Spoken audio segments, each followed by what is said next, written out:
क्या आपने कभी यह सुना है कि बुधवार के इस पावन दिन पर भगवान गणेश की एक ऐसी दिव्य कथा है जिसे यदि कोई श्रद्धा और विश्वास के साथ सुन ले तो उसके जीवन से पाप, दुख, कष्ट और दरिद्रता स्वयं धीरे धीरे विदा लेने लगते हैं।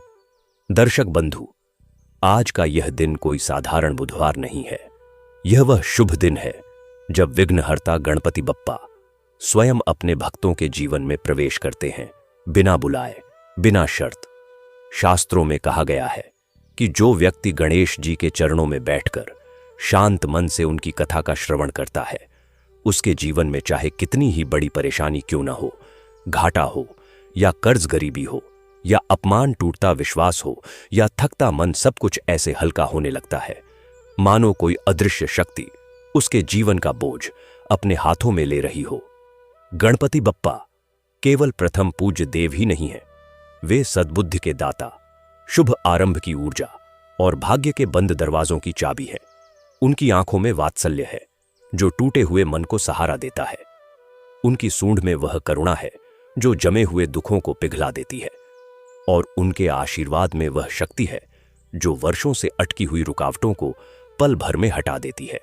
इसीलिए हमारे पूर्वज कहा करते थे, जहां गणेश होते हैं वहां विघ्न टिक नहीं पाते। जहां गणेश होते हैं वहां सफलता आती है। जहां गणेश होते हैं वहां सुख, शांति और समृद्धि स्वतः निवास करने लगती है। दर्शक बंधु, आज की यह कथा कोई साधारण कथा नहीं है। यह उस साधारण मनुष्य की कहानी है जिसका जीवन तब बदल गया जब उसने गणेश जी की भक्ति को केवल पूजा तक सीमित नहीं रखा, बल्कि उसे अपने कर्मों और विचारों में उतार लिया। जिसका भाग्य बंद पड़ा था, ठीक वैसा ही जैसा कभी कभी हमारा आपका होता है, लेकिन गणपति बप्पा की कृपा से उसके जीवन में एक नई शुरुआत हुई, एक नई दिशा मिली और एक नई आशा जाग उठी। आज की कथा आपको बताएगी कैसे भगवान गणेश उनका हाथ थाम लेते हैं जो हार मानने लगते हैं, कैसे वे उन घरों में फिर से खुशियां लौटा देते हैं जहां बरसों से सन्नाटा पसरा होता है, और कैसे एक छोटी सी सच्ची भक्ति पूरा जीवन बदल सकती है।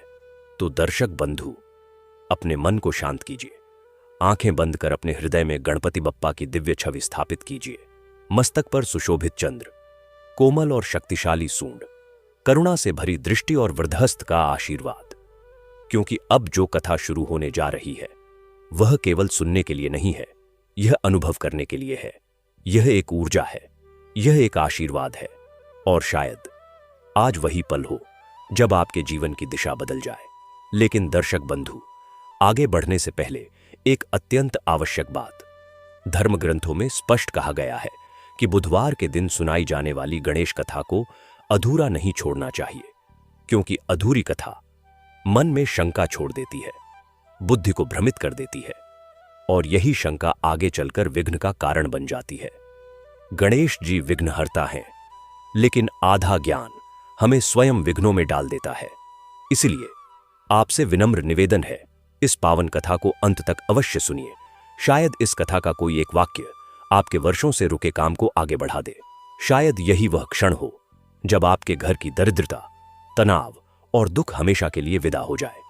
और यदि आप सच्चे गणेश भक्त हैं तो आप जानते हैं गणपति बप्पा का संदेश यही है, सद्बुद्धि बांटो, शुभ विचार फैलाओ और धर्म को आगे बढ़ाओ। इसलिए इस कथा को अपने तक सीमित मत रखिए, इसे अपने परिवार, मित्रों और उन सभी तक पहुंचाइए जिन्हें गणेश कृपा की आवश्यकता है। और हमारे चैनल सनातन आराध्य को सब्सक्राइब करना न भूलें, ताकि ऐसी ही दिव्य, जीवन बदलने वाली कथाएं आपको निरंतर प्राप्त होती रहे। तो अब आइए श्रद्धा, विश्वास और पूर्ण मन से विघ्नहर्ता गणपति बप्पा का स्मरण करते हुए आज की इस पावन बुधवार गणेश कथा की शुरुआत करें। एक समय की बात है, दूर दूर तक फैले एक विशाल और समृद्ध राज्य में एक नगर था जिसका नाम था आनंद नगर। यह नगर अपनी सुव्यवस्था, समृद्धि और सुख शांति के लिए प्रसिद्ध था। यहां के निवासी प्रसन्न और संतुष्ट थे, क्योंकि उन पर जिस राजा का शासन था वे थे महाराज विक्रम। महाराज विक्रम न्यायप्रिय, दयालु और प्रजावत्सल राजा थे। उनके मन में अपनी प्रजा के लिए असीम प्रेम और करुणा थी। उनका विश्वास था कि राज्य का सारा धन और समृद्ध प्रजा की सेवा में ही लगनी चाहिए। वे स्वयं को ईश्वर का एक सेवक मानते थे, जिसे प्रजा की देखभाल का भार सौंपा गया है। उनकी धर्मपत्नी महारानी शकुंतला देवी भी उन्हीं के समान पवित्र हृदय और दयालु स्वभाव की थीं। वे भी गरीबों, असहायों और साधु संतों की सेवा में सदैव तत्पर रहती थीं। ईश्वर ने उन्हें 3 कन्याओं का वरदान दिया था। तीनों ही अत्यंत रूपवती, गुणवती और बुद्धिमान थीं। सबसे बड़ी पुत्री का नाम था गायत्री। वह नाम के अनुरूप ही वेद माता गायत्री की तरह ज्ञान और तेज से परिपूर्ण थी। उसके मन में दीन दुखियों के प्रति अगाध प्रेम और करुणा थी। दूसरी पुत्री का नाम था माधुरी। वह अपने नाम के समान ही मधुर स्वभाव वाली थी। उसकी वाणी में मिठास थी और हृदय में प्रेम। वह हर किसी को मीठी बोली बोलकर मन जीत लेती थी। और सबसे छोटी पुत्री का नाम था दीपिका। वह भी बहुत सुंदर और तेजस्वी थी। उसके चेहरे पर एक अद्भुत कांति थी, मानो दीपक की लौ की तरह चमकती हो। परंतु अफसोस, इस चमक के पीछे का हृदय अभी तक उसी प्रकार प्रकाशित नहीं हुआ था।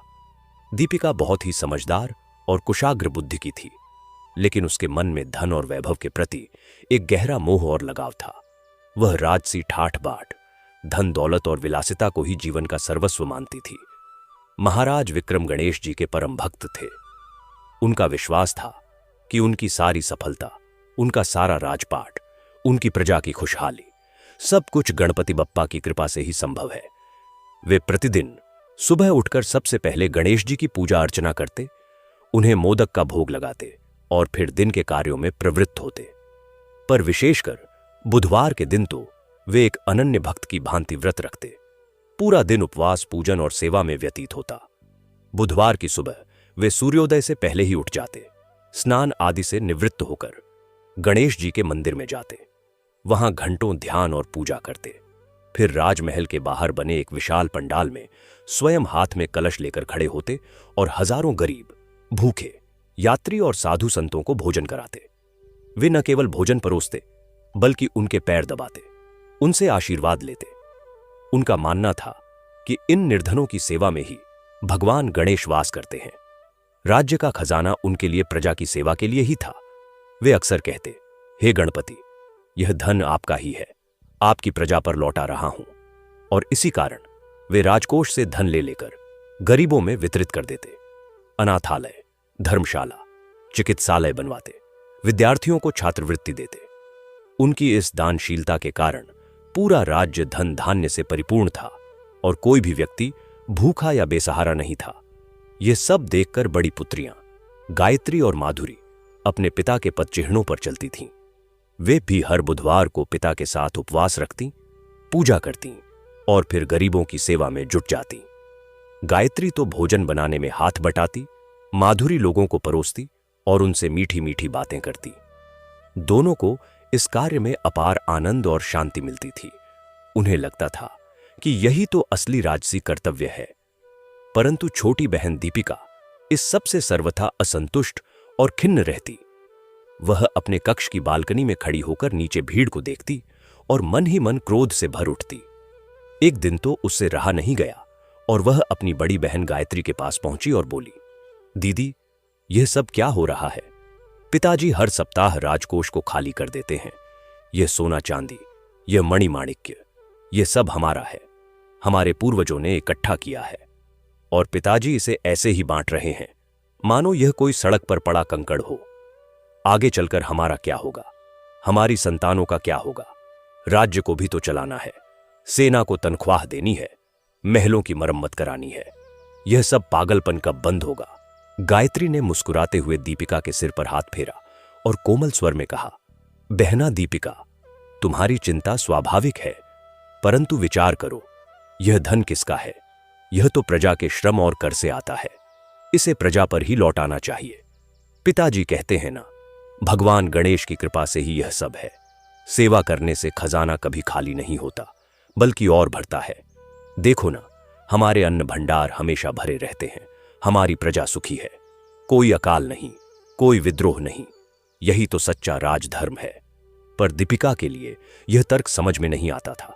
वह चिढ़कर बोली, यह सब पुरानी बातें हैं दीदी, संसार बदल गया है, हमें भविष्य के लिए बचाना होगा। पिताजी की इस अति दयालुता से लोग हमें कमजोर समझने लगेंगे। और यह कहकर वह वहां से चली गई। माधुरी ने जब यह सुना तो वह दीपिका के पास गई और उसे मनाने की कोशिश करने लगी। दीपिका, देखो, जब हम गरीबों को भोजन देते हैं तो उनके चेहरे पर जो मुस्कान आती है उसकी तुलना किसी धन से नहीं की जा सकती। वह आशीर्वाद, वह प्रेम, यही तो हमारी असली संपदा है। पर दीपिका ने माधुरी की बात भी ठुकरा दी। तुम दोनों तो पिताजी की चापलूसी करती हो, मैं नहीं मानती यह सब। धीरे धीरे दीपिका का मन अपने पिता और बहनों से विमुख होता गया। वह उनकी इस पाखंडी सेवा से घृणा करने लगी। उसे लगता कि वे सब दिखावा कर रहे हैं। उसका अहंकार और लोभ दिनों दिन बढ़ता गया। वह महल के खजांची से गुप्त रूप से खजाने का हिसाब मंगवाती, देखती कि कितना धन बर्बाद किया जा रहा है। वह चाहती थी कि वह स्वयं राज्य की धनराशि को संभाले, उसे बढ़ाए, न कि बर्बाद करे। ऐसे ही एक बुधवार को जब महाराज विक्रम और उनकी दोनों बेटियां पूजा और सेवा में व्यस्त थे, दीपिका अपने कक्ष में अकेली बैठी हुई थी। अचानक उसे बहुत तेज सिर दर्द होने लगा। सिर फटने लगा, मानो कोई हथौड़े से चोट कर रहा हो। उसने सेवकों को आवाज लगाई। सेवक दौड़े दौड़े आए और देखा कि राजकुमारी का चेहरा पीला पड़ रहा है, वह कराह रही है। उन्होंने तुरंत महाराज विक्रम और महारानी को सूचना दी। सब लोग दौड़े दौड़े दीपिका के कक्ष में पहुंचे। दीपिका बिस्तर पर लेटी हुई थी, आंखें बंद करके, माथा पकड़े हुए। महारानी शकुंतला देवी बेटी का सिर अपनी गोद में रखकर उसे सहलाने लगी। बेटा दीपिका, क्या हुआ? कहां दर्द हो रहा है? पर दीपिका जवाब देने की स्थिति में नहीं थी। महाराज विक्रम ने तत्काल राजवैद्य को बुलवाया। राजवैद्य ने आकर नब्ज देखी, आंखें देखी, लेकिन कोई रोग पहचान में नहीं आया। उसने कहा, महाराज, यह कोई सामान्य पीड़ा नहीं है। राजकुमारी के शरीर में कोई दोष नहीं दिखता, फिर भी वह इतनी पीड़ा में है। यह तो किसी अदृश्य कारण से हो रहा है। यह सुनकर सब और भी चिंतित हो गए। गायत्री और माधुरी की आंखों में आंसू आ गए। वे अपनी छोटी बहन के सिरहाने बैठकर उसके माथे पर पानी के कपड़े रखने लगी। महाराज विक्रम ने गहरी सांस ली और कहा, यह कष्ट निश्चित ही किसी दैवीय कारण से है। दीपिका के मन में भक्ति के प्रति जो उदासीनता और सेवा के प्रति जो अनिच्छा है, हो न हो, उसी का यह परिणाम है। पर चिंता न करो, हम सब मिलकर भगवान से प्रार्थना करेंगे। हम हनुमान जी का व्रत रखेंगे। संकट मोचन हनुमान जी ही इस विपत्ति से हमारी रक्षा कर सकते हैं। महारानी और दोनों बेटियों ने सहमति में सिर हिलाया। उसी दिन से महाराज विक्रम, महारानी शकुंतला, गायत्री और माधुरी ने हनुमान जी का कठिन व्रत प्रारंभ किया। वे प्रतिदिन सूर्योदय से पहले उठते, स्नान करके लाल वस्त्र धारण करते और हनुमान मंदिर में जाते। वहां घंटों हनुमान चालीसा, सुंदरकांड और बजरंग बाण का पाठ करते, केवल फलाहार करते और पूरा दिन भक्ति में लीन रहते। गायत्री और माधुरी अपनी बहन के लिए विशेष प्रार्थना करती, हे पवन पुत्र, हे अंजनी पुत्र, हमारी बहन दीपिका के मन से अहंकार और लोभ मिटा दो, उसे स्वस्थ कर दो और उसके हृदय में भी भक्ति और सेवा का भाव जगा दो। महारानी शकुंतला रोज हनुमान जी को लाल चुनरी चढ़ाती और बेटी के लिए आंसू बहाती। महाराज विक्रम हनुमान जी से कहते, हे महावीर, मेरी बेटी का दोष मुझे दो, उसे क्षमा कर दो। उसकी अज्ञानता के लिए मैं दंड स्वीकार करने को तैयार हूं, बस उसे स्वस्थ कर दो। इस प्रकार पूरे 1 सप्ताह तक उन्होंने अटूट निष्ठा से हनुमान जी की आराधना की। 8वें दिन एक अद्भुत घटना घटी। उस रात महारानी शकुंतला को स्वप्न आया। स्वप्न में एक विशालकाय हनुमान जी प्रकट हुए। उनके हाथ में गदा थी और वे अत्यंत तेजस्वी दिख रहे थे। उन्होंने कहा, शकुंतला, तुम्हारी और तुम्हारे परिवार की प्रार्थना सुन ली गई है। दीपिका का रोग अब ठीक हो जाएगा। परंतु यह रोग केवल शारीरिक नहीं था, यह मानसिक और आध्यात्मिक था। उसके हृदय में जो अंधकार भरा है वह तभी दूर होगा जब उसे गणेश जी की असीम शक्ति और करुणा का ज्ञान होगा। महाराज विक्रम उसे गणेश जी की एक विशेष कथा सुनाए। यदि वह उस कथा को श्रद्धा से सुनेगी तो न केवल स्वस्थ होगी बल्कि उसका जीवन भी बदल जाएगा। यह कहकर हनुमान जी अंतर्ध्यान हो गए। महारानी की आंख खुल गई और उन्होंने तुरंत महाराज को यह स्वप्न वृत्तांत सुनाया। महाराज विक्रम की आंखों में आशा की किरण जगमगा उठी। उन्होंने कहा, ठीक है, कल बुधवार है, हम सब मिलकर गणेश जी की पूजा करेंगे और मैं दीपिका को वह कथा सुनाऊंगा। अगले दिन बुधवार था। महाराज विक्रम ने सामान्य से भी अधिक विधि विधान से गणेश जी की पूजा की। फिर वे दीपिका के कक्ष में गए। दीपिका अब थोड़ी बेहतर थी। सिर दर्द कम हो गया था, पर वह अभी भी कमजोर और उदास थी। महाराज ने उसके पलंग के पास एक आसन लगाया और गायत्री, माधुरी और महारानी भी वहीं बैठ गईं। महाराज विक्रम ने दीपिका का हाथ अपने हाथों में लिया और प्यार से कहा, बेटी दीपिका, आज मैं तुम्हें भगवान गणेश की एक अद्भुत शक्ति के बारे में कथा सुनाना चाहता हूं। यह कथा मेरे गुरुदेव ने मुझे सुनाई थी और आज तुम सबको सुनाता हूं। ध्यान से सुनो। दीपिका ने हां में सिर हिलाया, पर उसके मन में अभी भी संशय था। वह सोच रही थी, एक कथा सुनने से क्या होगा, यह सब कल्पना की बातें हैं। पर वह चुपचाप सुनने लगी। महाराज विक्रम ने कथा आरंभ की। बहुत समय पहले की बात है। किसी दूर देश में एक नगर था जिसका नाम था विदर्भ। वहां के राजा थे महाराज भानु प्रताप। वे भी बहुत धार्मिक और न्यायप्रिय थे, पर उनके मन में एक गहरा दुख था। उनके कोई संतान नहीं थी। हर दिन, हर रात वे इसी चिंता में डूबे रहते। एक दिन उनके राजगुरु ने उन्हें सलाह दी, महाराज, आप गणेश जी की आराधना करें। वे विघ्नहर्ता हैं। वे हर समस्या का समाधान करते हैं। आप एक विशेष अनुष्ठान करें जिसे सिद्ध विनायक व्रत कहते हैं। महाराज भानु प्रताप ने ऐसा ही किया। उन्होंने 12 बुधवार तक कठोर व्रत रखा। प्रत्येक बुधवार को वे केवल एक समय फल ग्रहण करते, बाकी समय गणेश जी के मंत्रों का जप और ध्यान करते। 12वें बुधवार की रात उन्हें स्वप्न में गणेश जी प्रकट हुए। गणेश जी ने कहा, राजन, तुम्हारी भक्ति से प्रसन्न हूं। तुम्हें एक पुत्र रत्न की प्राप्ति होगी, परंतु याद रहे, यह पुत्र मेरी ही कृपा से तुम्हें मिलेगा। अतः उसका नाम गणेश्वर रखना और उसे यह शिक्षा देना कि जीवन में धन और वैभव से अधिक महत्वपूर्ण सेवा और भक्ति है। इतना कहकर गणेश जी अंतर्ध्यान हो गए।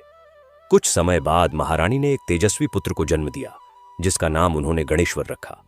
गणेश्वर बड़ा हुआ तो अत्यंत बलशाली, बुद्धिमान और रूपवान निकला, परंतु दुर्भाग्यवश राजगुरु की शिक्षा के अभाव में और राजसी ठाठ में पलने के कारण वह अहंकारी और दुराग्रही बन गया। वह गरीबों को तुच्छ समझता, दान पुण्य को मूर्खता मानता और स्वयं को सर्वश्रेष्ठ समझता। एक बार राज्य में भयंकर अकाल पड़ा। बारिश नहीं हुई, खेत सूख गए, नदियां सूखने लगीं, प्रजा भूख प्यास से तड़पने लगी। महाराज भानु प्रताप ने राजकोष खोलकर अन्न वितरण शुरू किया, पर गणेश्वर इससे सहमत नहीं था। उसने कहा, पिताजी, यह अन्न हमारे भंडारों में सुरक्षित रहना चाहिए। प्रजा अपना प्रबंध स्वयं करे, हम उनके लिए क्यों बर्बाद करें। महाराज ने उसे समझाने की बहुत कोशिश की, पर वह नहीं माना। एक दिन जब गणेश्वर अकेला राजभवन के बगीचे में टहल रहा था, तभी अचानक एक अद्भुत दृश्य दिखाई दिया। एक साधारण से दिखने वाले बूढ़े ब्राह्मण ने उसका रास्ता रोक लिया। ब्राह्मण के हाथ में एक टूटा सा कमंडल और एक पुरानी पोटली थी। ब्राह्मण बोले, राजकुमार, मैं बहुत दूर से आया हूं, बहुत भूखा हूं, क्या आप मुझे कुछ भोजन दे सकते हैं। गणेश्वर ने उस ब्राह्मण को घृणा से देखा और कहा, अरे मूर्ख ब्राह्मण, तू कहां से आ गया, यहां से चला जा। राजभवन में तेरे जैसे गंदे भिखारियों के लिए कोई जगह नहीं है। ब्राह्मण ने विनम्रता से कहा, राजकुमार, भगवान ने तुम्हें इतना सब कुछ दिया है, तुम एक भूखे को थोड़ा सा अन्न भी नहीं दे सकते। याद रखो, धन और शक्ति चिरस्थायी नहीं होते। गणेश्वर को यह बात चुभ गई। उसने क्रोधित होकर ब्राह्मण के कमंडल को जोर से ठोकर मार दी। कमंडल नीचे गिरा और उसमें से थोड़ा सा जल छलक कर जमीन पर गिरा। तभी एक आश्चर्यजनक घटना हुई। जहां जहां वह जल की बूंदें गिरीं, वहां वहां हरे भरे पौधे उग आए, फूल खिल उठे। ब्राह्मण मुस्कुराए और अचानक उनका रूप बदलने लगा। उनके शरीर से तेज की किरणें निकलने लगीं। उनका मस्तक हाथी के समान हो गया। एक दंत टूटा हुआ दिखाई दिया। उनका पेट बड़ा हो गया और उनके 4 हाथ प्रकट हो गए। वह कोई और नहीं, स्वयं भगवान गणेश थे। गणेश्वर यह दृश्य देखकर स्तब्ध रह गया। उसके पैरों तले जमीन खिसक गई। वह तुरंत नीचे गिरकर गणेश जी के चरणों में लौटने लगा और क्षमा मांगने लगा। हे प्रभु, हे गणपति, मुझे क्षमा कर दो। मैं मूर्ख था, अहंकारी था, मुझे पहचान नहीं पाया। गणेश जी ने अपना वास्तविक रूप बनाए रखा और कहा, गणेश्वर, तुम्हारे पिता ने तुम्हें मेरी कृपा से पाया था, पर तुमने मेरे सबसे बड़े सिद्धांत को भुला दिया, सेवा और विनम्रता। धन और शक्ति तभी सार्थक है जब वे दूसरों के कल्याण के लिए उपयोग में आए। तुमने आज एक भूखे ब्राह्मण के रूप में मुझे ठुकरा दिया।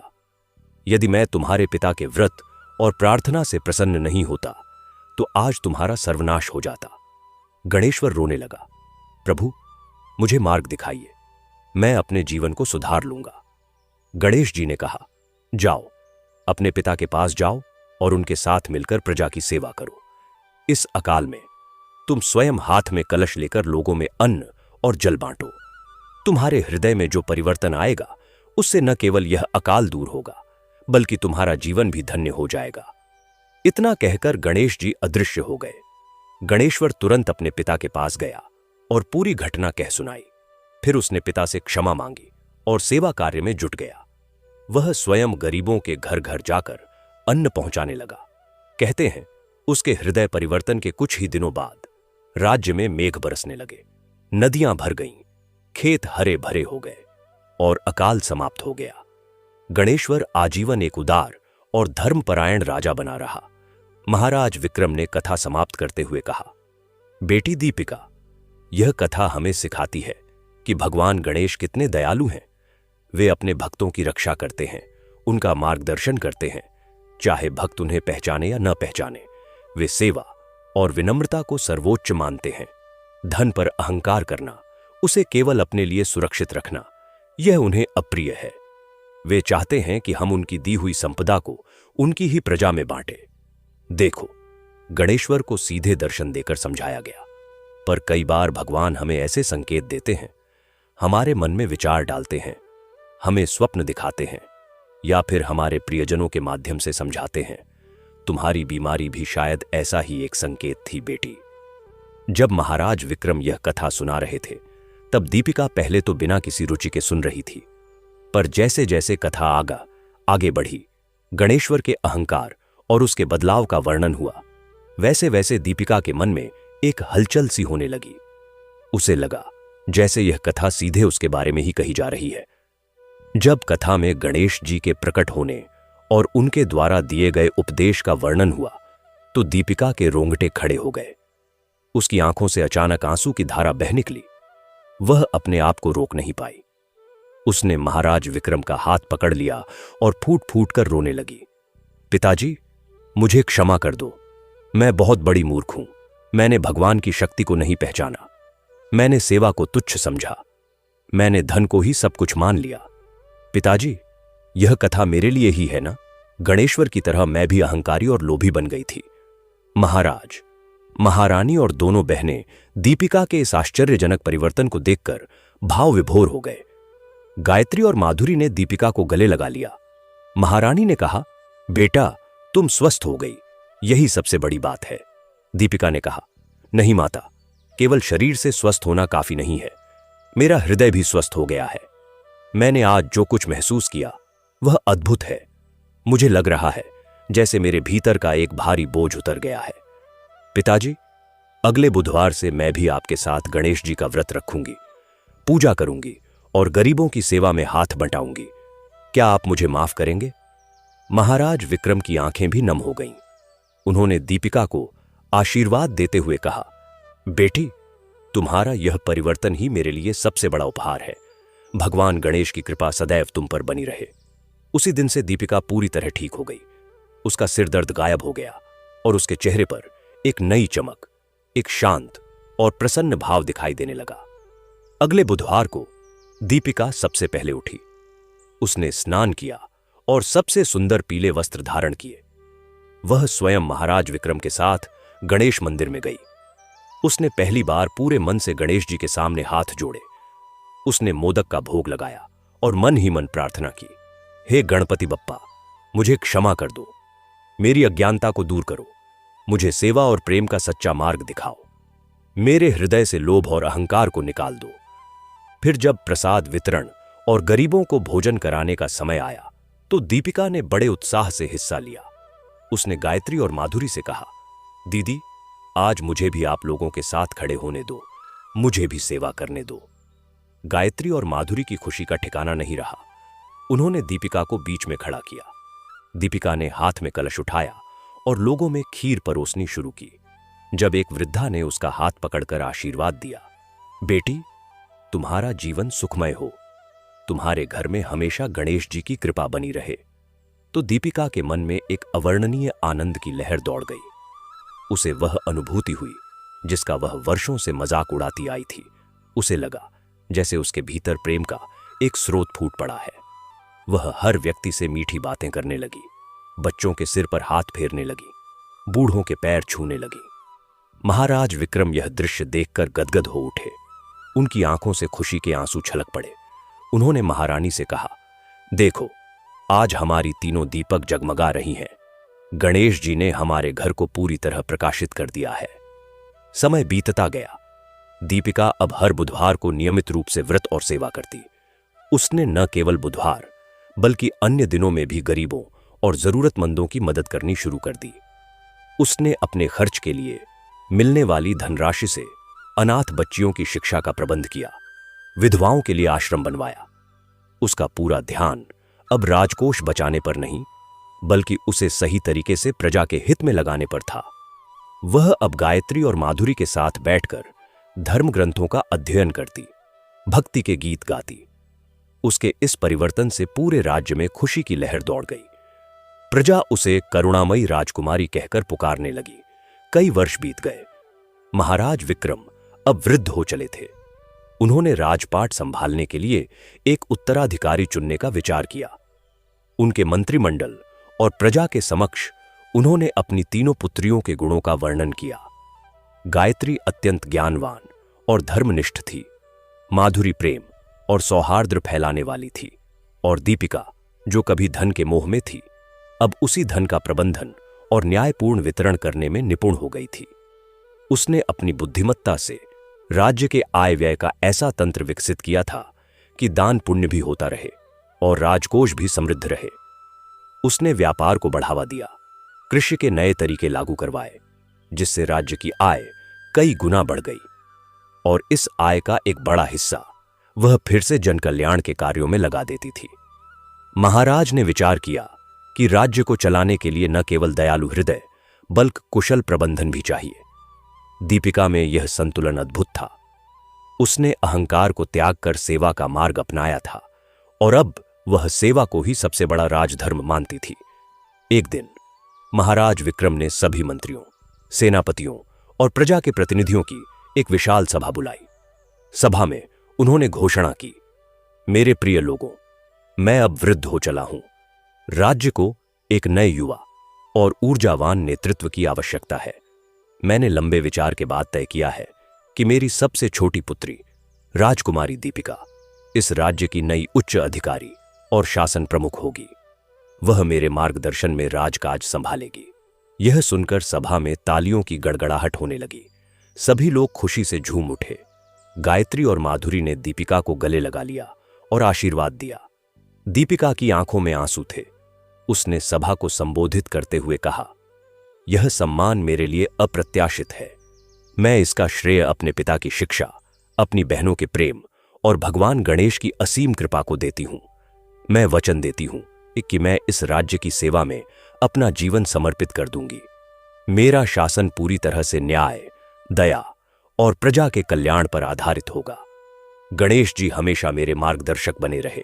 दीपिका ने उच्च अधिकारी का पदभार संभाला और अपने पिता के सिद्धांतों को आगे बढ़ाते हुए राज्य का शासन चलाया। वह महारानी दीपिका के नाम से प्रसिद्ध हुई और उसके शासनकाल में आनंदनगर और भी अधिक समृद्ध और खुशहाल बन गया। और इस प्रकार महारानी दीपिका ने आनंदनगर का शासन संभाला।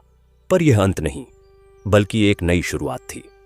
दीपिका का हृदय अब पूरी तरह से परिवर्तित हो चुका था, लेकिन उसका आध्यात्मिक सफर अभी जारी था। वह जानती थी कि सिंहासन पर बैठना केवल शक्ति प्राप्त करना नहीं, बल्कि एक गहरी जिम्मेदारी का भार उठाना है। उसके मन में अब भी एक खालीपन सा था, एक तृष्णा थी कि उसे सीधे सीधे अपने आराध्य देव गणेश जी का सान्निध्य प्राप्त हो, जैसे उस कथा में गणेश्वर को हुआ था। वह प्रतिदिन प्रार्थना करती, हे गणपति, मैंने सेवा का मार्ग अपना लिया है। अब मुझे केवल एक ही इच्छा है कि मेरी भक्ति में और गहराई आए, मैं तुम्हारे चरणों में पूरी तरह लीन हो जाऊं। एक बार फिर बुधवार का दिन था। महारानी दीपिका ने विशाल गणेश मंदिर में विशेष पूजा का आयोजन किया था। उस दिन वह स्वयं पूरे दिन उपवास में रही और शाम को मंदिर में ध्यानमग्न बैठी थी। मंदिर में फूलों की सुगंध, घंटियों की ध्वनि और दीपकों की ज्योति में एक दिव्य वातावरण बना हुआ था। दीपिका की आंखें बंद थीं और वह गणेश मंत्र का जप कर रही थी। तभी अचानक उसे एक अनुभूति हुई।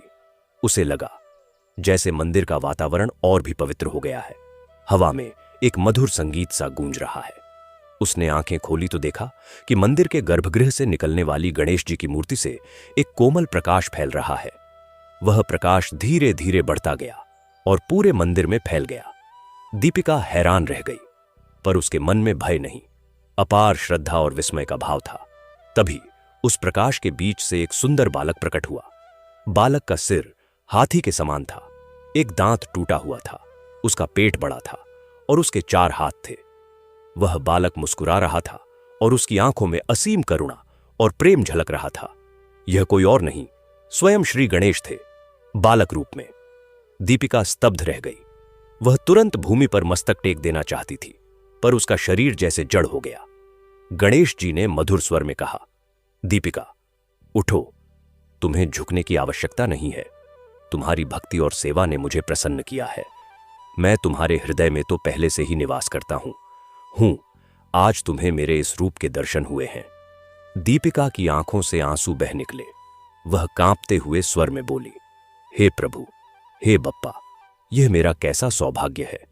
मैं तो एक पापिनी थी, अहंकार से भरी हुई थी। मैं आपके नाम का मजाक उड़ाती थी। मैं इस योग्य नहीं हूं। गणेश जी और मुस्कुराए। दीपिका, मेरे लिए कोई छोटा बड़ा नहीं है। जो भी भक्ति भाव से मेरी शरण में आता है, मैं उसे कभी नहीं टालता। तुमने अपनी गलती स्वीकार की और मार्ग सुधार लिया। तुमने सेवा को अपना धर्म बना लिया। यही तो सच्ची भक्ति है। तुम्हारे पिता महाराज विक्रम ने तुम्हें जो शिक्षा दी, वही मेरी सबसे प्रिय शिक्षा है। दीपिका ने हाथ जोड़कर कहा, प्रभु, अब मैं क्या करूं? मैं इस भक्ति को और कैसे गहरा करूं? गणेश जी ने कहा, तुम्हारा कर्म ही तुम्हारी सबसे बड़ी पूजा है। इस राज्य का शासन चलाते हुए, न्याय करते हुए, प्रजा की सेवा करते हुए तुम मेरी ही पूजा कर रही हो। परंतु याद रखना, शक्ति के साथ साथ विनम्रता बनाए रखना। सिंहासन तुम्हें लोगों से ऊपर नहीं उठाता, बल्कि सेवा का अवसर देता है। और एक बात, तुम्हारी भक्ति को और अधिक पुष्पित पल्लवित करने के लिए मैं तुम्हें एक कार्य सौंपता हूं। दीपिका ने उत्सुकतापूर्वक पूछा, क्या आदेश है प्रभु? गणेश जी बोले, इस राज्य की सीमा पर एक पहाड़ी है, जहां एक पुराना उजड़ा हुआ गणेश मंदिर है। उस मंदिर का पुनर्निर्माण करवाओ और वहां एक ऐसा आश्रम स्थापित करो जहां कोई भी यात्री, गरीब, साधु संत बिना किसी भेदभाव के आश्रय पा सके, भोजन पा सके।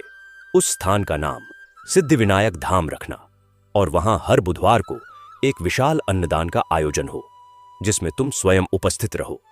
दीपिका ने सिर झुकाकर आदेश स्वीकार कर लिया। जैसी आपकी आज्ञा प्रभु, गणेश जी ने आगे कहा। और हां दीपिका, इस कार्य में तुम अकेली नहीं हो। तुम्हारी बहनें गायत्री और माधुरी तुम्हारे साथ हैं। तुम तीनों के संगम से ही यह कार्य सिद्ध होगा। गायत्री ज्ञान और नीति का प्रतिनिधित्व करती है, माधुरी प्रेम और सौहार्द का, और तुम सेवा और करुणा का। तुम तीनों मिलकर एक पूर्ण भक्ति का उदाहरण प्रस्तुत करती हो। इतना कहकर गणेश जी का बालक रूप धीरे धीरे प्रकाश में विलीन होने लगा। अंतिम क्षणों में उन्होंने कहा, मैं सदैव तुम्हारे साथ हूं, तुम्हारे हर शुभ कार्य में, तुम्हारी हर सेवा में। जय हरि एवं गम गणपतये नमः। और वह दिव्य प्रकाश लुप्त हो गया। मंदिर में फिर से सामान्य दीपकों की रोशनी रह गई, पर दीपिका के हृदय में एक अमिट छाप और अटूट विश्वास भर गया था। अगले ही दिन दीपिका ने अपनी बहनों और मंत्री परिषद को बुलाया और गणेश जी के आदेश के बारे में बताया। गायत्री और माधुरी की आंखें चमक उठीं। गायत्री ने कहा, बहन, यह तो अद्भुत है। हमें इस पवित्र कार्य में अवश्य भाग लेना चाहिए। मैं मंदिर के शिल्प और वास्तु का प्रबंध देखूंगी। साथ ही वहां एक छोटी पाठशाला भी बनवाएंगी, जहां बच्चों को नैतिक और आध्यात्मिक शिक्षा दी जा सके। माधुरी बोली, और मैं आश्रम के रसोई और आवास का प्रबंध संभालूंगी। मैं यह सुनिश्चित करूंगी कि हर आने वाले अतिथि के साथ प्यार और आदर का व्यवहार हो, उन्हें ऐसा लगे कि वे अपने ही घर में आए हैं। दीपिका ने खुशी से सहमति जताई। महाराज विक्रम और महारानी शकुंतला भी इस योजना से अत्यंत प्रसन्न हुए और उन्होंने अपना आशीर्वाद दिया। काम शुरू हुआ। दीपिका स्वयं कई बार उस पहाड़ी पर गई जहां वह पुराना मंदिर था। मंदिर जर्जर अवस्था में था, पर उसके शिखर पर अभी भी एक छोटा सा गणेश प्रतिमा विराजमान थी, जो चमत्कारिक रूप से अभी भी सुरक्षित थी। दीपिका ने वहां माथा टेका और मन ही मन वचन दिया कि वह इस स्थान को देश का सबसे सुंदर धार्मिक और सेवा केंद्र बनाएगी। हजारों कारीगर लगाए गए। पहाड़ी तक पहुंचने के लिए एक चौड़ा मार्ग बनाया गया। मंदिर का पुनर्निर्माण सफेद संगमरमर से किया गया, जिस पर गणेश जी की लीलाओं की मनमोहक नक्काशी की गई। मंदिर के पास ही एक विशाल आश्रम बना, जिसमें सैकड़ों कमरे, एक बड़ी रसोई, एक चिकित्सालय और एक पुस्तकालय था। आश्रम के चारों ओर फलदार पेड़ लगाए गए और कुओं का निर्माण किया गया। इस पूरे परिसर का नाम सिद्धिविनायक धाम रखा गया। उद्घाटन के दिन का समय निकट आया। दीपिका ने तय किया कि उद्घाटन बुधवार के दिन ही होगा। उस दिन पूरे राज्य में उत्सव का माहौल था। महाराज विक्रम, महारानी शकुंतला, तीनों राजकुमारियां और हजारों की संख्या में प्रजा सिद्धिविनायक धाम पहुंची। मंदिर में विधि विधान से प्राण प्रतिष्ठा की गई। जब पर्दा हटा और नई मूर्ति के दर्शन हुए, तो सबने देखा कि मूर्ति अत्यंत जीवंत और मनोहर थी, मानो अब भी बोल उठेगी। दीपिका ने आंखें बंद करके प्रार्थना की। तभी एक और चमत्कार हुआ। मूर्ति के सामने रखे मोदक के भोग से एक सुगंधित धुआं उठा, जो हवा में घुलकर एक आकृति बनाता हुआ प्रतीत हुआ, एक हाथी के सिर की आकृति। सभी लोगों ने इसे देखा और गणपति बप्पा मोरया के जयकारे लगाने लगे। यह दृश्य देखकर दीपिका का हृदय गदगद हो उठा। उसे लगा जैसे गणेश जी ने स्वीकृति दे दी है। उद्घाटन के बाद अन्नदान शुरू हुआ। धाम की विशाल रसोई में बनी खीर और सब्जी रोटी हजारों लोगों में वितरित की गई। दीपिका, गायत्री और माधुरी तीनों ने स्वयं परोसा। उनके चेहरे पर थकान नहीं, अपार तेज और आनंद था। एक वृद्ध साधु ने आशीर्वाद देते हुए कहा, राजकुमारियों, तुम तीनों इस युग की त्रिदेवी हो। तुमने धर्म, अर्थ और काम को मोक्ष के मार्ग पर चलाया है। तुम्हारा यह धाम आने वाली सदियों तक लोगों के लिए श्रद्धा और सेवा का केंद्र बना रहेगा। दीपिका ने विनम्रता से सिर झुकाया। समय बीतता गया। सिद्धिविनायक धाम दूर दूर तक प्रसिद्ध हो गया। लोग यहां दर्शन करने आते, आश्रय पाते और सेवा का पुण्य लाभ उठाते। दीपिका का शासनकाल अब पूर्णतः स्थापित हो चुका था। वह न्यायप्रिय, दयालु और कुशल प्रशासक के रूप में जानी जाने लगी। पर वह कभी भी अपने दैनिक भक्ति और सेवा के कार्यों से विमुख नहीं हुई। हर बुधवार को वह सिद्धिविनायक धाम जरूर जाती, चाहे राजकाज कितना भी व्यस्त क्यों न हो। एक बार राज्य के कुछ अमीर सामंतों ने उसे समझाने की कोशिश की। महारानी, अब आप इतना समय और धन इस धाम और गरीबों में क्यों बर्बाद करती हैं? राज्य की समृद्धि तो हो चुकी है। दीपिका मुस्कुराई और उत्तर दिया, मेरे मित्रों, यह बर्बादी नहीं, बचत है। यह धन और समय हमारे पुण्य के खाते में जमा हो रहा है, जो हमें इस लोक और परलोक में सुख देगा। और देखो, जब से यह धाम बना है, हमारे राज्य में कोई अकाल नहीं पड़ा, कोई महामारी नहीं आई, व्यापार फल फूल रहा है। यह सब गणेश जी की कृपा है, जो हमारी इस सेवा से प्रसन्न है। सामंत निरुत्तर रह गए। कई वर्षों तक दीपिका ने शासन किया। जब महाराज विक्रम और महारानी शकुंतला का देहांत हुआ, तो दीपिका ने उनका अंतिम संस्कार पूरे राजकीय सम्मान के साथ किया, पर साथ ही उनकी स्मृति में एक विशाल अन्नदान और ब्राह्मण भोजन का आयोजन किया, जैसा कि उनकी इच्छा थी। गायत्री और माधुरी ने भी विवाह कर लिया और उनके भी संतान हुई, पर तीनों बहनों का बंधन और प्रेम कम नहीं हुआ। वे हर महत्वपूर्ण निर्णय एक साथ बैठकर लेती और हर त्योहार, हर बुधवार एक साथ मनाती। दीपिका ने कभी विवाह नहीं किया। उसने अपना सारा जीवन राज्य और भगवान की सेवा में समर्पित कर दिया।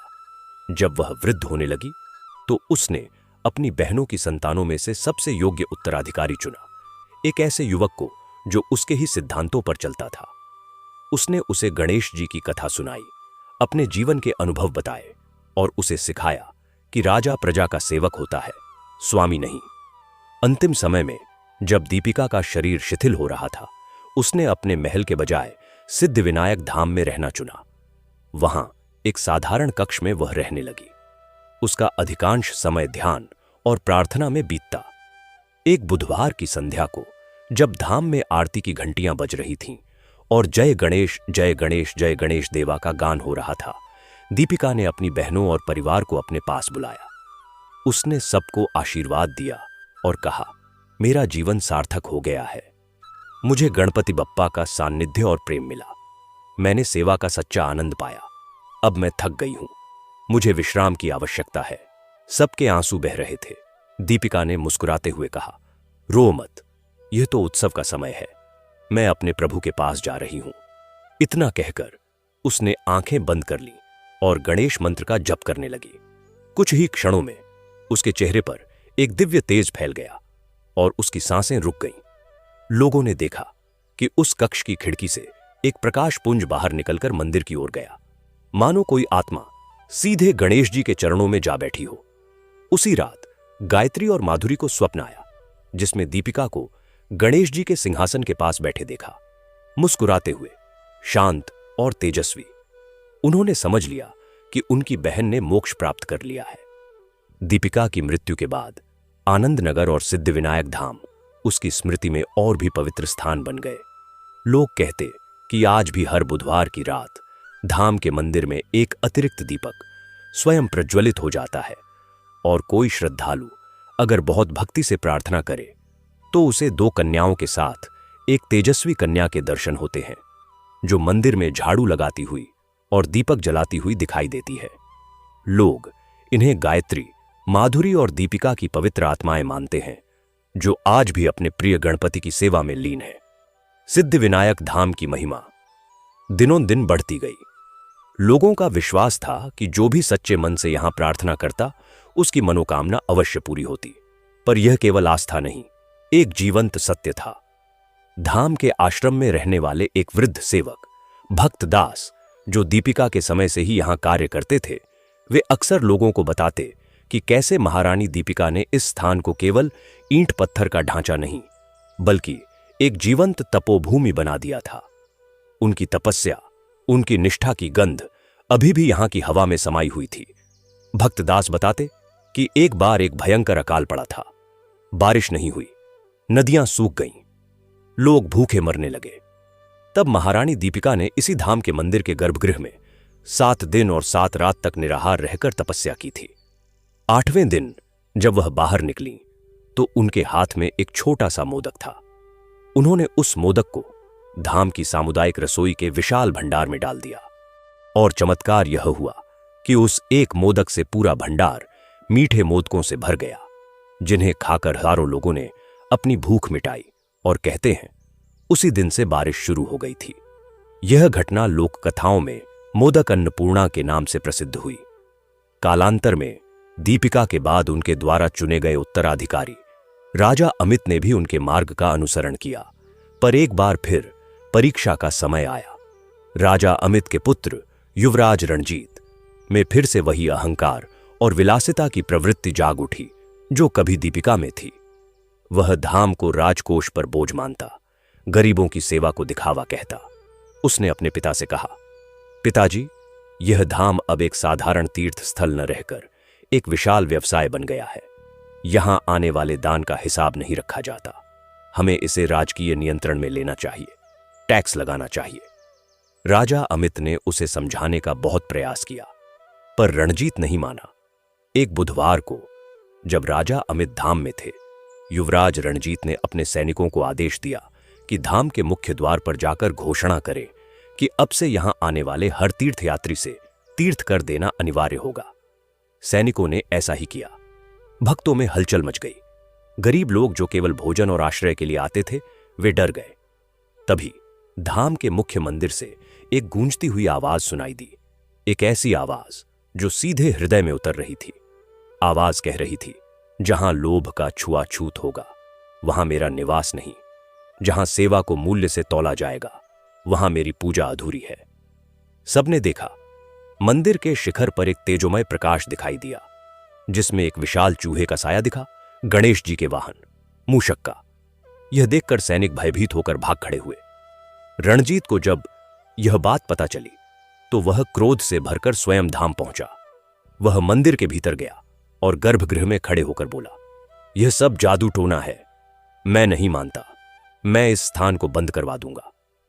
उसी रात रणजीत को स्वप्न आया। स्वप्न में वह एक अंधेरी गुफा में फंसा हुआ था। चारों ओर सोने चांदी के सिक्के और हीरे जवाहरात बिखरे पड़े थे, पर वह उन्हें छू नहीं पा रहा था। उसे चिपक गए थे, मानो कीचड़ हो। वह भूख प्यास से तड़प रहा था। तभी गुफा के दूर छोर से एक प्रकाश दिखाई दिया। उस प्रकाश में एक सुंदर बालक खड़ा था, जिसके हाथ में एक सादा मोदक था। बालक ने कहा, रणजीत, यह लो, तुम्हारी भूख मिटेगी। रणजीत ने लालच में आकर वह मोदक छीनना चाहा, पर जैसे ही उसने हाथ बढ़ाया, बालक और मोदक दोनों गायब हो गए। गुफा और भी अंधेरी हो गई। रणजीत चीखा और उसकी आंख खुल गई।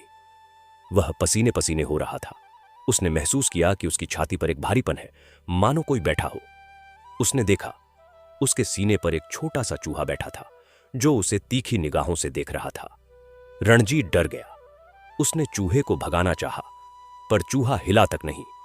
तभी चूहे के मुंह से मानवीय स्वर निकला, जो तुम दूसरों के लिए करोगे, वही तुम्हारे लिए होगा। तुमने सेवा के द्वार पर कर लगाया, अब तुम्हें अपने अहंकार के कारागार से बाहर निकलने का कर चुकाना होगा। अगली सुबह रणजीत बदल गया था। वह सीधे अपने पिता के पास गया और सारी बात कह सुनाई। फिर वह धाम पहुंचा और मंदिर के बाहर सबके सामने अपने घमंड के लिए क्षमा याचना करते हुए भूमि पर लेट गया। उसने कहा, हे गणपति, मुझे क्षमा कर दो, मैं अपनी गलती सुधारूंगा। उसने आदेश दिया कि न केवल तीर्थ कर हटाया जाए, बल्कि राजकोष से धाम के विस्तार के लिए और धन दिया जाए।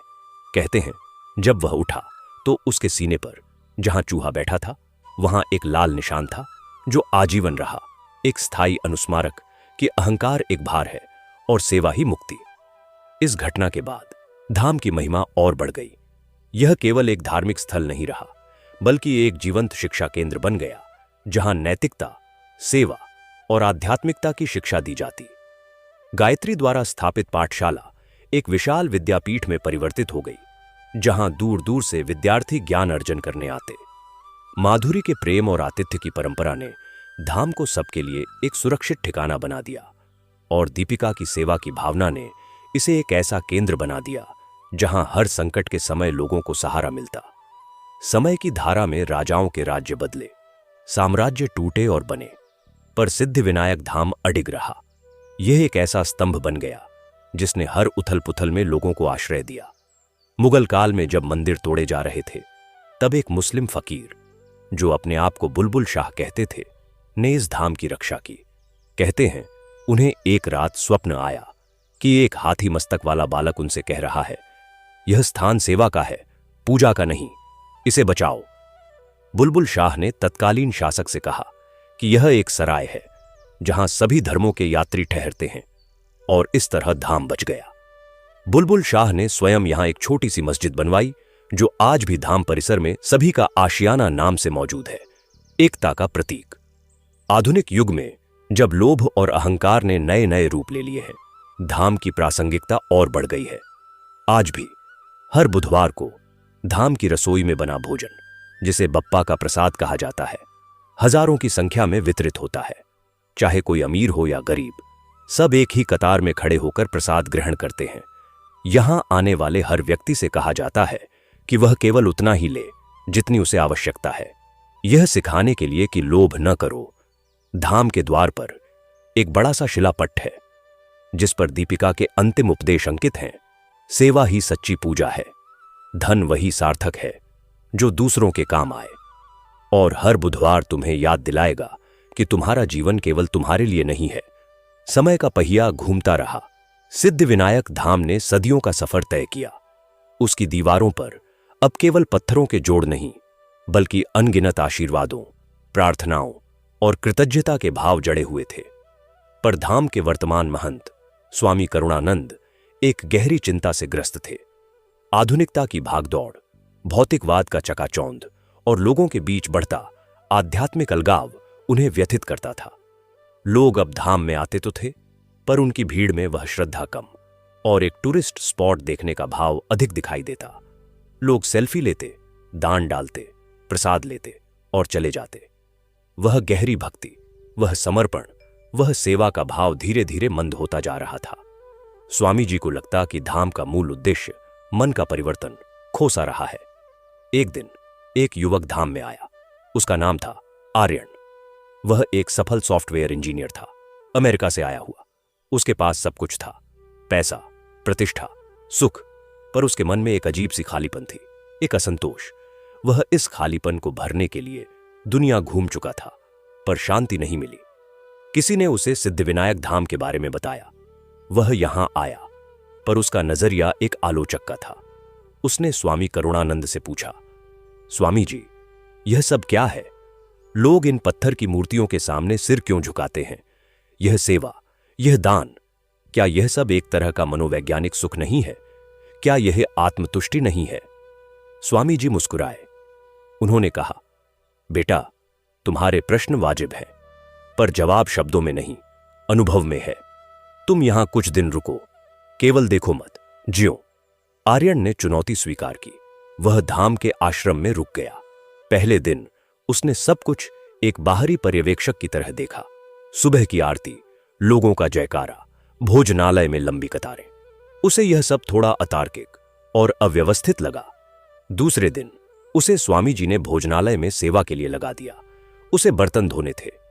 आर्यन के हाथ कभी बर्तन धोने के लिए नहीं उठे थे। वह झल्ला गया, पर फिर भी करने लगा। एक वृद्ध महिला जो उसके पास बर्तन साफ कर रही थी ने उसकी झल्लाहट देखी। उसने कोमल स्वर में कहा, बेटा, हाथ बर्तन धो रहे हैं, पर मन कहां भाग रहा है? इन बर्तनों को धोते हुए भी यह सोचो कि तुम किसी भूखे का पेट भरने का साधन साफ कर रहे हो। यह भी तो सेवा है। उस साधारण सी बात ने आर्यन को झकझोर दिया। उसने पहली बार महसूस किया कि सेवा का अर्थ केवल बड़े काम नहीं, बल्कि छोटे छोटे कर्मों में छुपी भावना है। तीसरे दिन बुधवार था। विशाल अन्नदान का आयोजन था। आर्यन को लोगों में खीर परोसनी थी। जब एक गरीब बच्चे ने उसकी ओर अपना कटोरा बढ़ाया और उसकी भूखी आंखों में कृतज्ञता चमकी, तो आर्यन के हाथ कांप गए। उसने खीर डाली। बच्चे ने मुस्कुराकर कहा, धन्यवाद भैया। उस धन्यवाद में एक ऐसी ऊर्जा थी जिसने आर्यन के सारे तर्कों को, सारी संशयों को धराशायी कर दिया। उस रात वह मंदिर के सामने बैठा रहा। चांदनी रात थी। मंदिर का शिखर चांदनी में नहा रहा था। अचानक उसे एक अनुभूति हुई। उसे लगा जैसे पूरा परिसर सजीव है। हर पत्थर, हर पेड़ एक कहानी कह रहा है। उसने अपनी आंखें बंद की और तभी उसे स्पष्ट रूप से एक दृश्य दिखाई दिया। उसने देखा एक युवती जिसके चेहरे पर दृढ़ संकल्प और करुणा थी। वह मंदिर की सीढ़ियां स्वच्छ कर रही है। वह दीपिका थी। और फिर वह दृश्य बदल गया। उसने देखा राजकुमारी दीपिका अब वृद्ध एक बच्चे को पढ़ा रही है। फिर दृश्य और बदला। उसने स्वयं को देखा, आर्यन को, वही बर्तन धोते हुए, पर अब उसके चेहरे पर शांति है। यह एक तेजोमय अनुभूति थी, एक स्पष्ट संदेश कि वह इस लंबी परंपरा का एक हिस्सा है। अगली सुबह आर्यन स्वामी करुणानंद के पास गया। उसकी आंखें नम थीं। उसने कहा, स्वामी जी, मैं समझ गया। यह मूर्ति पत्थर की नहीं, हमारे संकल्प का प्रतीक है। यह सेवा मनोवैज्ञानिक सुख नहीं, बल्कि आत्मा की भूख मिटाने का एकमात्र भोजन है। मैंने महसूस किया कि जब मैंने उस बच्चे को खीर दी तो मेरे भीतर का कोई भूखा बच्चा तृप्त हुआ। स्वामी जी ने कहा, बेटा, तुम्हें दीपिका के दर्शन हुए, है ना? वह आज भी यहां है, हर उस व्यक्ति में जो निस्वार्थ भाव से सेवा करता है। गणेश जी केवल मंदिर में नहीं, उस भाव में विराजमान है। आर्यन ने एक निर्णय लिया। उसने अपनी नौकरी छोड़ दी। वह धाम में ही रुक गया, पर उसने एक नया रास्ता चुना। उसने अपनी तकनीकी शिक्षा का उपयोग करते हुए धाम को डिजिटल युग से जोड़ा। उसने एक वेबसाइट बनाई, सेवा का सेतु। इस प्लेटफॉर्म पर कोई भी व्यक्ति दुनिया के किसी भी कोने से बैठकर धाम एक की किसी गतिविधि के लिए दान कर सकता था। और सबसे खास बात, वह लाइव देख सकता था कि उसके दान से किसी की भूख कैसे मिटी। उसने सोशल मीडिया के माध्यम से धाम की कहानियां, सेवा के छोटे छोटे प्रसंग दुनिया के सामने रखे। उसका उद्देश्य था आधुनिक मन को उसकी भाषा में सेवा और भक्ति का संदेश पहुंचाना। एक बार फिर एक बुधवार को जब आर्यन सेवा का सेतु पर लाइव स्ट्रीमिंग कर रहा था तो एक अद्भुत घटना घटी। कैमरे में मंदिर के गर्भगृह से निकलने वाली आरती की ज्योति अचानक तेज हो गई और उसने एक स्पष्ट आकृति बनाई। एक कंप्यूटर माउस के बगल में एक मोदक की आकृति। लाखों दर्शकों ने इसे लाइव देखा। यह चमत्कार नहीं, एक प्रतीक था, युगों का सेतु, पुरातन और अर्वाचीन का मिलन, भक्ति और तकनीक का सहयोग। इस घटना ने दुनिया भर के लोगों का ध्यान खींचा। लोग सिर्फ देखने नहीं, अनुभव करने आने लगे। वे सेवा में भाग लेने लगे। धाम फिर से एक जीवंत सीख का केंद्र बन गया, जहां पुरानी मान्यताएं नए सवालों से टकराती और एक नया सत्य निखर कर आता। आर्यन की इस पहल ने एक नई लहर पैदा की। अब धाम में युवा वॉलंटियरों की संख्या बढ़ गई। उन्होंने पर्यावरण संरक्षण, डिजिटल साक्षरता, मानसिक स्वास्थ्य जैसे नए आयामों से सेवा को जोड़ा। पर हर नई परियोजना की शुरुआत बुधवार को ही होती, गणेश जी के सामने संकल्प लेकर। धाम अब केवल अन्नदान का स्थान नहीं, बल्कि सामाजिक परिवर्तन का एक संस्थान बन गया था और इसकी जड़ें अभी भी वहीं थीं, महारानी दीपिका के उस संकल्प में जो आज आर्यन और उस जैसे हजारों युवाओं के दिल में धड़क रहा था। स्वामी करुणानंद की आंखों में एक नई चमक थी। आर्यन के माध्यम से धाम ने जो डिजिटल पंख लगाए थे, उसने सेवा की इस अग्नि को विश्व भर में फैला दिया था। पर अब एक नई चुनौती सामने आई थी। सेवा के इस विस्तार ने धाम के सामने प्रशासनिक और नैतिक दोहरे बोझ डाल दिए थे। दान की राशि बहुत बड़ी हो गई थी और उसके पारदर्शी उपयोग पर सवाल उठने लगे थे। मीडिया में कभी कभी ऐसे सवाल दिखाई देते, क्या सिद्धिविनायक धाम अब एक कॉरपोरेट ट्रस्ट बन गया है? क्या आधुनिकता की इस दौड़ में यह पवित्र स्थान अपनी आत्मा खो रहा है? स्वामी जी इन सवालों से व्यथित थे, पर उन्हें पता था कि यह एक नया विघ्न था और गणेश जी विघ्नहर्ता हैं। विघ्नों को पहचान कर ही वे हरते हैं। एक रात जब स्वामी जी गहन ध्यान में थे तो उन्हें एक दृष्टि दिखाई दी। वह दृष्टि स्पष्ट थी। उन्होंने देखा कि धाम का मुख्य मंदिर नहीं, बल्कि वह जर्जर मंदिर जो कभी पहाड़ी पर था और जिसके पुनर्निर्माण से यह सब शुरू हुआ था, वह अभी भी खड़ा है, एकदम अलग जगह पर, एक शांत वन के बीच। और उस मंदिर के सामने एक युवती दीपिका बैठी थी और वह एक बहुत ही साधारण मिट्टी के दिए में तेल डाल रही थी।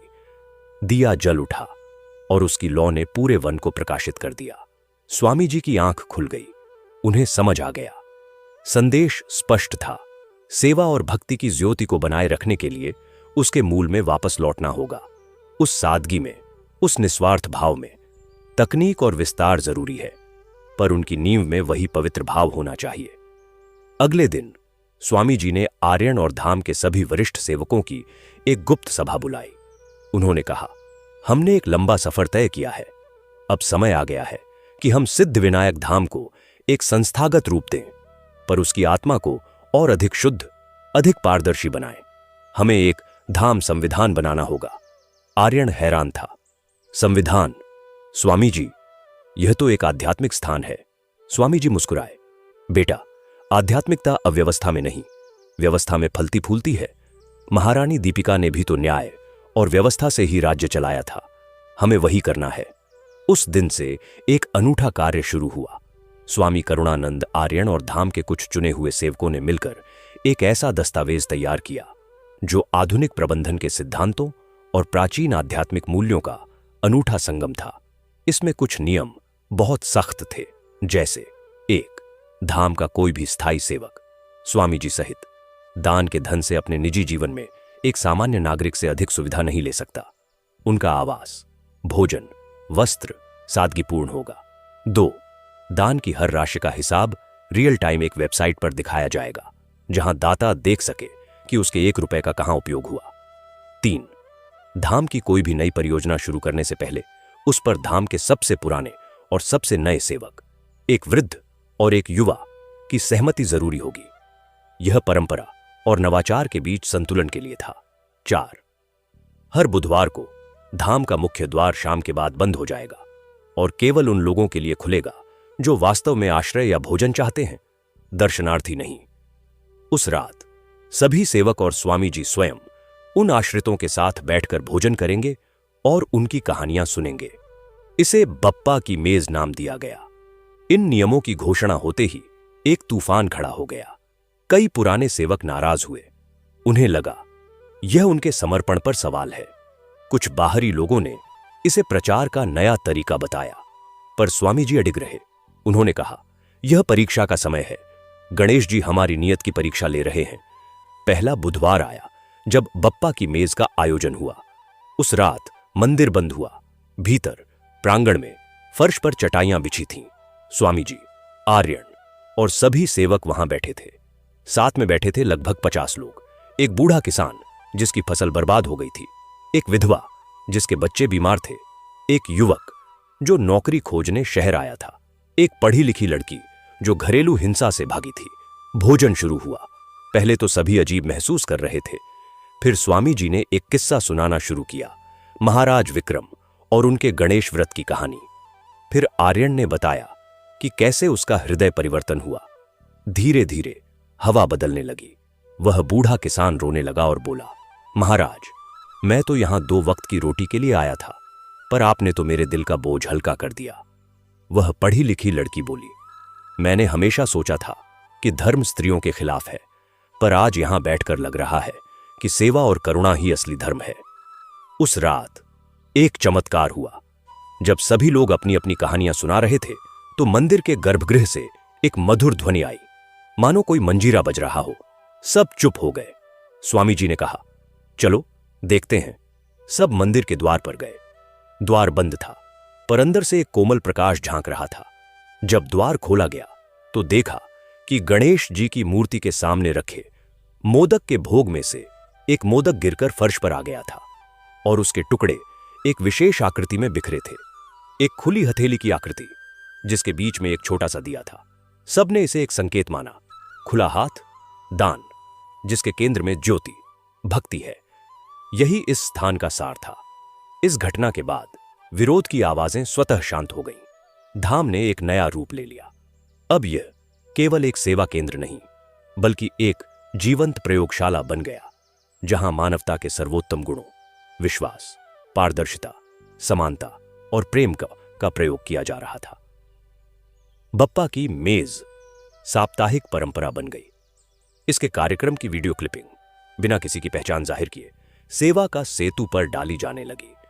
लोग दुनिया भर से देखते और सीखते। कई लोगों ने अपने शहरों में ऐसे छोटे समूह बनाने शुरू कर दिए। एक बार फिर समय आगे बढ़ा। आर्यन अब युवा नहीं रहा। उसके बाल सफेद हो चले थे। स्वामी करुणानंद ने समाधि ले ली थी। अब धाम की बागडोर आर्यन और एक युवा ऊर्जावान महिला डॉक्टर प्रज्ञा के हाथ में थी, जो एक मनोवैज्ञानिक थी और सेवा को मानसिक स्वास्थ्य से जोड़ने का काम करती थी। धाम ने अब और भी विस्तार किया था। एक स्मृति वन लगाया गया था, जहां हर उस व्यक्ति के नाम का एक पौधा था जिसने धाम की सेवा में अपना जीवन लगाया था। उसमें महाराज विक्रम, दीपिका, गायत्री, माधुरी, भक्तदास, स्वामी करुणानंद और हजारों अन्य नाम थे। यह वन धाम के पीछे फैला हुआ था, एक जीवित स्मारक। पर सबसे महत्वपूर्ण परिवर्तन यह हुआ कि अब धाम ने गुरुकुल नामक एक विशेष शिक्षा पद्धति शुरू की थी। इसमें चुने हुए बच्चे, गरीब और अमीर, सभी वर्गों से 12 साल की उम्र से 18 साल तक रहते थे। उनकी शिक्षा में विज्ञान, कला, कंप्यूटर सब कुछ था, पर साथ ही हर दिन 1 घंटा सेवा का कार्य अनिवार्य था। चाहे रसोई में मदद करना हो, बुजुर्गों की देखभाल हो या किसानों के खेत में हाथ बटाना हो। इस गुरुकुल का मूल मंत्र था, ज्ञान वही है जो सेवा में बदले। आर्यन अक्सर इन बच्चों को दीपिका की कथा सुनाता और फिर आधुनिक संदर्भ में उसकी व्याख्या करता। एक दिन गुरुकुल का एक बच्चा, एक 14 साल का लड़का जिसका नाम अनमोल था, ने आर्यन से पूछा, आर्यन दादा, आप कहते हैं कि गणेश जी सबकी प्रार्थना सुनते हैं, पर मैंने कल एक डॉक्यूमेंट्री देखी जिसमें एक बच्ची भूख से मर रही थी। क्या गणेश जी ने उसकी प्रार्थना नहीं सुनी? यह सवाल कठोर था। आर्यन ने गहरी सांस ली। उसने कहा, अनमोल, तुम्हारा सवाल बहुत गहरा है। गणेश जी प्रार्थना सुनते हैं, पर वे जवाब हमारे हाथों से देते हैं। हो सकता है उस बच्ची की भूख मिटाने का काम किसी और के हाथों से कराना हो, पर कभी कभी हम मनुष्य अपने अहंकार और लोभ में उस काम को करने से रुक जाते हैं, जैसे दीपिका ने शुरू में रुकी थी। गणेश जी का काम हमारे भीतर की उस रुकावट को हटाना है। वे विघ्नहर्ता हैं और सबसे बड़ा विघ्न हमारा अपना अहंकार है। वे उसे हर दें, तभी हम दूसरे की भूख मिटाने के लिए हाथ बढ़ा पाएंगे। अनमोल ने कहा, तो क्या हम सब उस बच्ची की मौत के लिए जिम्मेदार हैं? आर्यन ने उसके कंधे पर हाथ रखा। नहीं बेटा, जिम्मेदारी दोष देने से नहीं, बोध से आती है। अब तुम्हें बोध हो गया है, अब तुम जिम्मेदार हो। तुम्हें यह सोचना है कि तुम अपने जीवन में कैसे यह सुनिश्चित करोगे कि कोई बच्चा भूखा न रहे, चाहे वह तुम्हारा पड़ोस हो या पूरी दुनिया। गणेश जी की भक्ति यही सिखाती है। स्थानीय सोचो, वैश्विक करो, अपने घर से शुरुआत करो, पर दिल को पूरी मानवता के लिए खोल दो। यह बातचीत अनमोल के दिल में उतर गई। वह बड़ा हुआ और उसने एक सॉफ्टवेयर बनाया जो दुनिया भर के फूड बैंकों और भूखे लोगों के बीच एक रियल टाइम कनेक्शन बनाता था, बिल्कुल सेवा का सेतु की तरह, पर वैश्विक स्तर पर। और उसने इसका नाम रखा गणेश नेटवर्क। इस तरह एक छोटी सी कथा, एक राजकुमारी के हृदय परिवर्तन की कहानी, सदियों की यात्रा करते हुए, अनगिनत रूप बदलते हुए, आज भी जीवित है, सांस ले रही है। यह कहानी अब केवल आनंद नगर की नहीं, हर उस शहर, हर उस गांव, हर उस दिल की है जहां कोई व्यक्ति स्वार्थ से परे हटकर दूसरे के लिए कुछ करने का साहस जुटाता है। तो प्रिय श्रोताओं, यह कथा यहीं समाप्त नहीं होती, यह आपके जीवन में प्रवेश करती है। अगला अध्याय आपको लिखना है, आपका अपना अध्याय। क्या आप दीपिका बनेंगे जो अहंकार त्याग कर सेवा के मार्ग पर चल पड़ी? क्या आप गायत्री या माधुरी बनेंगे जो धैर्यपूर्वक प्रेम और सेवा का मार्ग दिखाती है? क्या आप आर्यन बनेंगे जो नए जमाने के तरीकों से पुराने सत्य को जीवंत रखता है? या फिर अनमोल बनेंगे जो एक सवाल पूछकर दुनिया बदलने का सपना देखता है? अनमोल द्वारा स्थापित गणेश नेटवर्क ने वैश्विक स्तर पर एक क्रांति ला दी। यह केवल एक चैरिटी प्लेटफॉर्म नहीं रह गया था, बल्कि एक वैश्विक सहयोग का जाल बन गया था, जहां कोई भी व्यक्ति कहीं से भी किसी की मदद कर सकता था और कोई भी व्यक्ति कहीं से भी मदद मांग सकता था। पर इस विशालता ने नए सवाल खड़े किए। डेटा की गोपनीयता, दान के दुरुपयोग की आशंका और सबसे बढ़कर इस डिजिटल दुनिया में मानवीय संपर्क की कमी। धाम अब एक वैश्विक प्रतीक था और उसकी जिम्मेदारियां भी उतनी ही विशाल हो गई थीं। डॉ प्रज्ञा, जो अब धाम की मुख्य संचालक थीं, इन चुनौतियों से जूझ रही थीं। एक ओर तो गणेश नेटवर्क के माध्यम से करोड़ों लोग जुड़ रहे थे, दूसरी ओर धाम के आश्रम में आने वाले लोगों की संख्या घटती जा रही थी।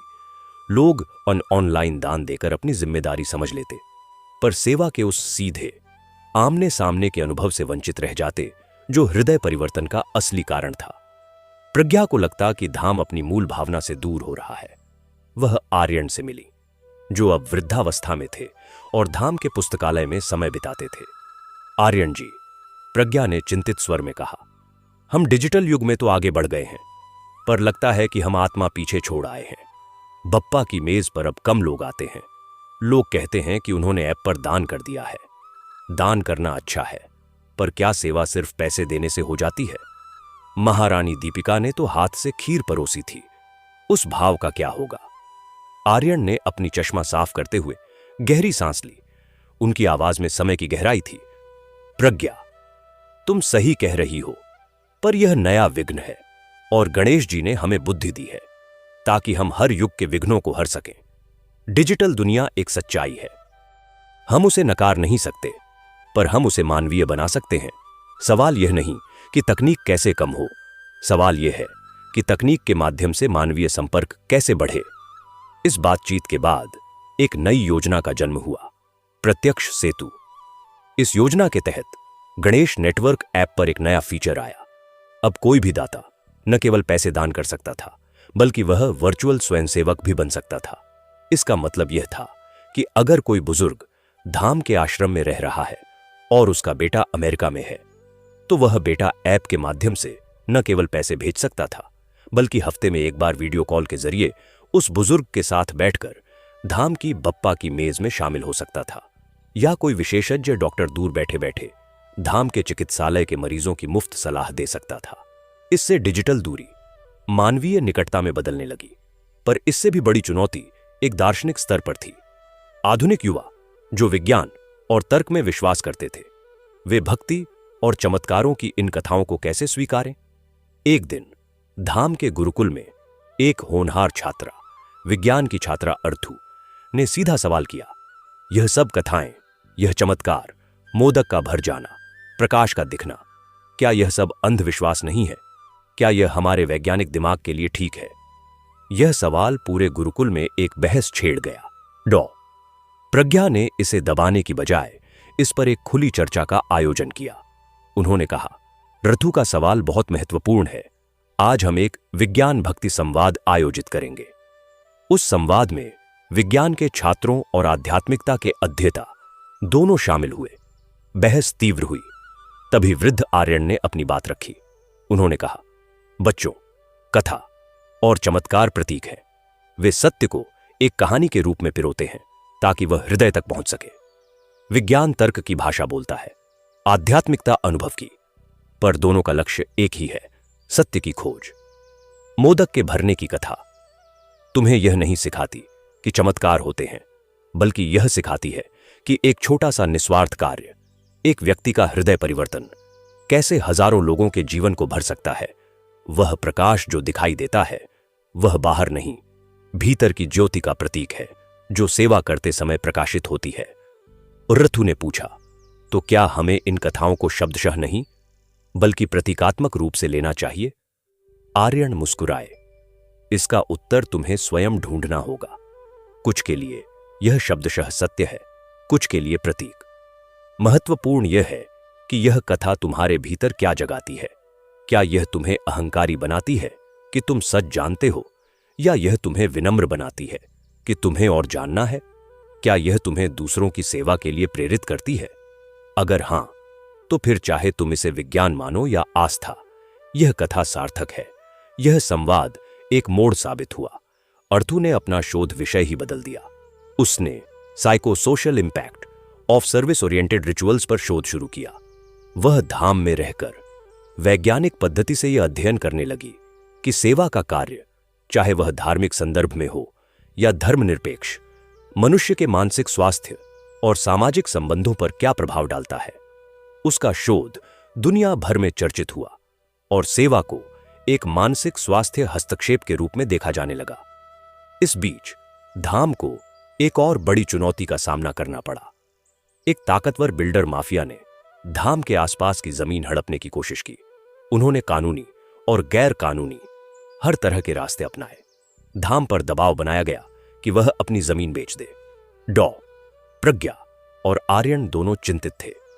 उन्होंने सभी सेवकों को इकट्ठा किया। आर्यन ने कहा, यह सबसे बड़ा विघ्न है। यह विघ्न केवल जमीन का नहीं, बल्कि हमारे संकल्प का है। हमें गणेश जी से प्रार्थना करनी चाहिए, पर साथ ही हमें कानूनी लड़ाई भी लड़नी होगी। भक्ति और कर्म दोनों एक साथ चलेंगे। उस रात पूरे धाम में एक विशाल यज्ञ का आयोजन किया गया। हजारों लोग जुटे। गणेश जी के मंत्रों का जाप हुआ, पर उसी के साथ गणेश नेटवर्क के माध्यम से दुनिया भर के वकीलों, पत्रकारों और सामाजिक कार्यकर्ताओं से संपर्क किया गया। एक वैश्विक अभियान चला, सेव सिद्धिविनायक दम। लोगों ने अपने अपने देश से सोशल मीडिया पर समर्थन जताया। समाचार चैनलों ने इसकी कवरेज की। कानूनी लड़ाई कठिन थी। बिल्डर माफिया ने धाम के खिलाफ झूठे आरोप लगाए, सेवकों को डराया धमकाया। एक दिन जब डॉ. प्रज्ञा अदालत से लौट रही थीं, तो उनकी गाड़ी को रोक लिया गया। कुछ लोगों ने धमकी भरे लहजे में कहा कि वे मामला वापस ले लें। प्रज्ञा ने साहस जुटाया और कहा, तुम मुझे डरा सकते हो, पर उस शक्ति को नहीं डरा सकते जो इस स्थान की रक्षा कर रही है। यह स्थान सैकड़ों वर्षों से खड़ा है। तुम्हारी ताकत कुछ साल की है। यह कहकर वह चली गई। अगले दिन जब वह अदालत पहुंची, तो एक आश्चर्यजनक दृश्य देखा। अदालत के बाहर हजारों लोग खड़े थे। ये वे लोग थे जिनकी मदद धाम ने किसी न किसी समय की थी। वह बूढ़ा किसान, वह विधवा, वह युवक जिसे नौकरी मिली थी, वह लड़की जो अब एक शिक्षिका बन चुकी थी। उनके हाथों में तख्तियां थीं। धाम हमारा घर है, सेवा पर हमला बंद करो। यह जन समर्थन देखकर बिल्डर माफिया के वकील भी हैरान रह गए। अदालत ने धाम के पक्ष में फैसला सुनाया और साथ ही आदेश दिया कि धाम के आसपास की जमीन को एक सामाजिक विरासत क्षेत्र घोषित किया जाए, जहां कोई वाणिज्यिक निर्माण नहीं हो सकता। विजय की उस रात धाम में एक भव्य आरती हुई। आर्यन, जो अब बहुत कमजोर हो चले थे, उन्हें सहारा देकर मंदिर लाया गया। आरती के बाद जब सब लोग प्रसाद ले रहे थे, आर्यन ने सबका ध्यान खींचा। उनकी आवाज धीमी थी, पर हर शब्द स्पष्ट था। आज हमने एक लड़ाई जीती है, पर याद रखना, यह लड़ाई बाहर की थी। असली लड़ाई तो भीतर की है। हर दिन, हर पल हमें अपने भीतर के लोभ, अहंकार और भय से लड़ना है। यह धाम इसलिए नहीं बचा क्योंकि हम मजबूत थे, बल्कि इसलिए बचा क्योंकि सैकड़ों साल पहले एक राजकुमारी ने अपने अहंकार को हरा दिया था। उसकी विजय की यही विरासत है, इसे संभाल कर रखना। कुछ महीने बाद आर्यन का शरीर शांत हो गया। उन्होंने अंतिम सांस धाम के पुस्तकालय में ली। दीपिका की जीवनी पढ़ते हुए उनकी समाधि स्मृति वन में बनाई गई और उनके नाम का एक बरगद का पेड़ लगाया गया, जो आज भी हरा भरा है। अब धाम की कमान पूरी तरह डॉ. प्रज्ञा और रतु के हाथ में थी, जो अब एक प्रसिद्ध शोधकर्ता बन चुकी थी। दोनों ने मिलकर धाम को एक स्पिरिचुअल साइंटिफिक हब के रूप में विकसित किया।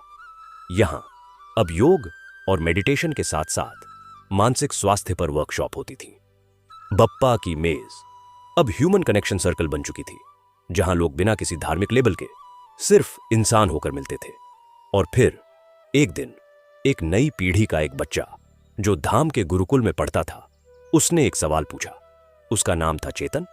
उसने पूछा, प्रज्ञा दीदी, यह सब अच्छा है, सेवा, प्रेम, भक्ति, पर दुनिया में तो बहुत बुराई है, नफरत, हिंसा, युद्ध। क्या हमारी छोटी सी सेवा उस बड़ी बुराई के आगे कुछ भी है? क्या हम सच में कुछ बदल सकते हैं?